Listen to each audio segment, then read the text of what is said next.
ये देश का बहुत बड़ा नुकसान कर रहे हैं। देखिए, प्रधानमंत्री जी प्रत्येक महीना के अंतिम रविवार को मन की बात करते हैं और मन की बात में जो सामयिक घटनाएं होती है या सामयिक जो परिस्थितियां होती है उसका भी निश्चित रूप से उल्लेख करते हैं। और आज जिस प्रकार के भारत के पड़ोस में ही, बहुत दूर नहीं, और खास करके जिन क्षेत्रों से भारत को ऊर्जा का स्रोत है या ऊर्जा उसी क्षेत्र से आता भी है भारत को, पेट्रोल हो, डीजल हो या गैस हो, आज वहां संकट है, युद्ध हो रहा है। तो प्रधानमंत्री ने पार्लियामेंट में भी कहा है, पार्लियामेंट से बाहर भी, और आजकल हर जनसभाओं में इस बात का उल्लेख कर रहे हैं कि भाई अगर कुछ लोग इस देश में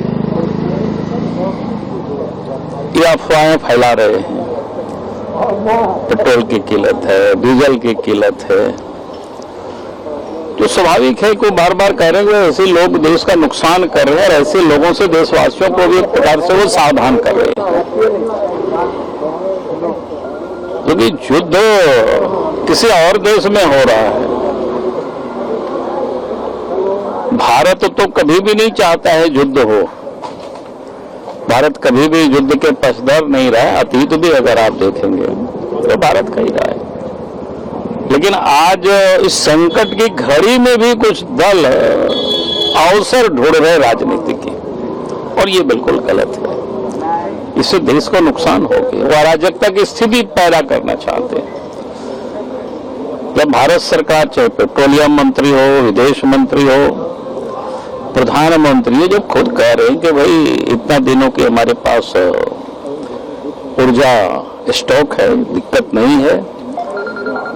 और भी दुनिया के भिन्न भिन्न हिस्सों से प्रयास कर रहे हैं कि भारतवर्ष को कोई दिक्कतें नहीं हो।